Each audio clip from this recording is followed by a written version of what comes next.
Fala galera, beleza? Sejam bem-vindos aí a mais um vídeo no nosso canal. Vídeo de hoje a gente vai conversar sobre o CVBI11, o fundo de papel aí da VBI. Vamos ver como é que esse fundo tá. Muitos de vocês viram o rendimento dele, né? Que veio um pouco abaixo do que estava vindo, né? Veio ruim de fato, mas já entendeu o porquê disso, vai conversar um pouco dos motivos e o que está para acontecer nos próximos meses aí com os rendimentos desse fundo, e também se aplica a outros fundos de papel, né? A gente tem aqui alguns dados gerais dele, né? A gente já conhece. Aqui um pouco da estratégia dele, um breve resumo. Ele explica muito bem, né? Eu gosto da estratégia dele, a estratégia é bem clara, e esse é um fundo ali que trabalha naquela parte de risco ali de um middle risk e tal. Ele tem de tudo. E a gente conversa aqui, durante o vídeo a gente vai conversando, né? Ele até coloca baixo risco da composição de portfólio. Ok, mas por ele ter multipropriedade, eu já acho que já dá para encaixar. Não colocaria ele como um high grade de fato. Colocaria mais como um middlezinho. Enfim, vamos lá. O patrimônio dele é 1 bi, é um fundo grande, recentemente fez emissão e tal, rompeu a barreira dos 1 bilhão. O patrimonial dele da 94, a gente vai conversar sobre esse patrimonial, e teve uma mudança na metodologia que eles usam para calcular o patrimonial. Eu achei bem curioso eles terem feito essa mudança. O fundo pagou os seus 74 centavinhos, a gente consegue ver aqui, né, o dividendo, veio abaixo da média histórica, isso aí é questão muito por conta da deflação. E mesmo assim, ainda dá um yield de 9,4% em relação ao patrimonial, né? São praticamente 67 mil cotistas. Ele inicia um pouco comentando sobre a alocação, um fundo super alocado, né? Rentabilidade média ponderada da carteira de 15,6%. E vamos falar do patrimonial. Saiu de 99 para 94, uma queda bem brusca, né? E o que eles fizeram? Eles mudaram a metodologia, que antes eles marcavam o valor dos CRIs aí pela NTNB, e agora eles vão marcar pelo valor de mercado, né? Comparando aí outras negociações e tal. Eu achei curioso, né? Porque o ponto é que aqui no Brasil a gente tem uma dificuldade de usar esse método de marcação, porque não tem tanta liquidez no mercado assim, não é igual nos Estados Unidos, que todo mundo lá marca por negociações, porque tem uma liquidez gigante. Então eu achei curioso essa mudança deles, meio, digamos assim, na contramão do que eu vejo os outros fundos, né? Enfim, a carteira dele está alocada 77% do PL em CRIs IPCA mais 9,2% e 16,7% do PL em CDI mais 4,3%. A taxa do CDI é bem interessante. Uma pena que é uma posição pequena, né? Menos de 20% aí da carteira do fundo. Não vai ajudar tanto assim na deflação, né? Enfim, a gente viu por aí outros fundos que se posicionaram de forma bem mais, digamos, assertiva no IPCA.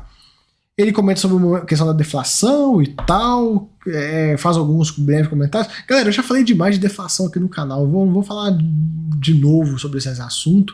O ponto principal é que setembro, tudo indica, né, que setembro já está confirmada a deflação, e dependendo, pode ser que outubro tenha.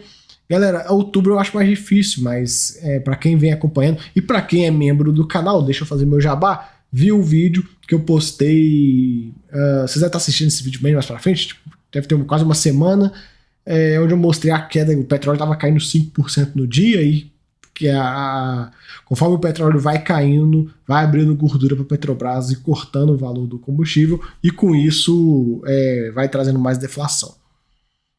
Vamos lá. O fundo comenta que ele tem, para tratar um pouco sobre a deflação, eles têm aí 10% do PL com proteção contra deflação, operações IPCA que tem essa proteção, tem ainda a parte do CDI, então a gente tem mais ou menos 1/3 do PL que não vai sofrer nesse momento de deflação, e eles têm uma reserva interessante de 60 centavinhos por cota. Aí. Eles devem conseguir se segurar em algum patamar minimamente aceitável nos próximos meses.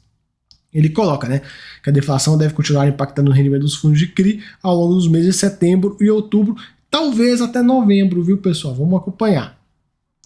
Mas eles estão trazendo aí ações mitigadoras para resolver essa deflação. No caso, os dois pontos que podem ajudar o fundo é a reserva de lucros e a parcela em CDI, somente. E também essa parcela que tem a proteção contra a deflação, mas enfim, não nada além disso, né? A distribuição histórica do fundo, a gente consegue ver o patamar de recorrência dele é mais ou menos o I12. E aí ele teve essa época que ele subiu, fez a emissão, né? Coincidentemente. E depois ele já veio caindo, e agora está nesse patamar de 0,74 aqui. Vamos ver o próximo mês. A tendência é que o próximo mês seja ainda pior por conta da deflação, que vai pegar em cheio, né? Ele começa com a distribuição, a gente já comentou, reservas e tudo mais. A gente vê aqui o patamar histórico em outro gráfico. Rentabilidade não tem muito o que ficar comentando. Liquidez é boa e o número de cotistas continua subindo bem, né? O fundo ganhou aí praticamente 20 mil cotistas em um ano. Bastante gente. Um pouco da composição da carteira dele, a gente consegue ver, ó, residencial, loteamento, logística, shopping, enfim, ele é muito diversificado, tem multipropriedade, né? Curioso isso. Mas enfim, o fundo é bem diversificado por segmentos. Eu acho, não me falha a memória, é um dos fundos mais bem diversificados por segmento que a gente tem aí para investir, né? Eu acho bem legal. Isso aqui é um grande trunfo desse fundo. Um pouco da diversificação por indexador, né? Ele ficou meio que estacionado nesse patamar de 18%, 20% ali em CDI, não aumentou. Tiveram fundos onde o gestor atinou para o momento e aumentou a porcentagem em CDI de forma bem rápida, outros não. Enfim, nesse momento de deflação a gente vai ver aí as estratégias, né? Quem botou mais grana em CDI vai passar mais tranquilo por esse momento. Questão da distribuição por rating, a gente vê, né? Como tá dividido aqui. Como eu falei, né? O grosso das operações estão aqui no A-.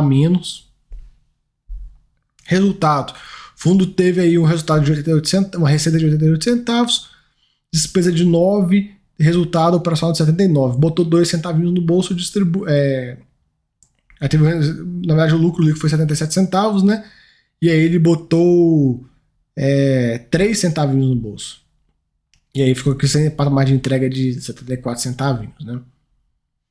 Enfim, o fundo hoje tem operações compromissadas, pouco, né? 4% do PL, é bem pouquinho, mas tem. É uma coisa que a gente tem que mencionar aqui. O fundo hoje com uma leve alavancagem, mísera, isso aí não tem nem que se preocupar, mas não vou deixar de mencionar. Aqui um pouco de como está dividido o ativo, né? Do fundo, patrimônio líquido e tal. Aqui as operações. Então ele divide por setores. Então residencial, 200 milhões. E como eu falei, né? Ele tem uma diversificação bem interessante. Olha só as operações, o tamanho das operações em relação ao PL. Olha lá. Essa aqui é um pouquinho grande e tal, mas no geral ele é muito bem diversificado. Esse fundo ele tem um gerenciamento de risco, né, bem interessante, justamente por conta dessa diversificação que ele tem, tanto de setores quanto nos ativos puramente ditos, né? Acho isso muito bom. Aqui umas posições que ele tem de fundo imobiliário, já comentei com vocês outras vezes, né? Da minha opinião a respeito de fundo de CRI que compra outros fundos imobiliários, para mim não vale a pena, eu não gosto, é uma estratégia que para mim não é interessante, galera. Comigo é assim, eu não acho interessante. Lembrando que o canal, 90% dos vídeos tem muita opinião minha também, né? Por mais que eu tento ser o mais isento possível, em alguns pontos a gente tem minha opinião. Eu não gosto dessa estratégia, pode ser que você goste, pode ser que seu amigo goste e tal. São visões de mercado. Eu já mostrei os meus motivos em outros vídeos de eu não gostar desse tipo de alocação. Eu prefiro que esse dinheiro esteja em CRI, né? Enfim. Vamos acompanhando. Pelo menos são aí posições interessantes, não são fundos ruins, né? A gente vê aqui esse MC High Yield, o High Yield da Mauá, ele é um fundo com uma liquidez horrorosa, até porque é mais focado em institucionais e tal, mas ele tem uma taxa média assim elevadíssima, entrega um baita de um yield, é um fundo bem interessante, viu? Eu acho que a Mauá deveria crescer mais esse fundo, porque eu tenho certeza que os caçadores de yield iriam adorar esse produto. Porém, ele é meio difícil conseguir investir por conta da liquidez que é horrorosa. Enfim, é isso, galera. CVBI tá aí, não tem muito mais o que comentar. O fundo, a gente já viu aí, bem papai com mamãe e tal. Tem o seu risco nas multipropriedades e tal, nos seus loteamentos, mas no geral é um fundo aí bem calibrado, beleza? Então fica aí o vídeo. Espero que vocês tenham gostado. Até a próxima. Fui!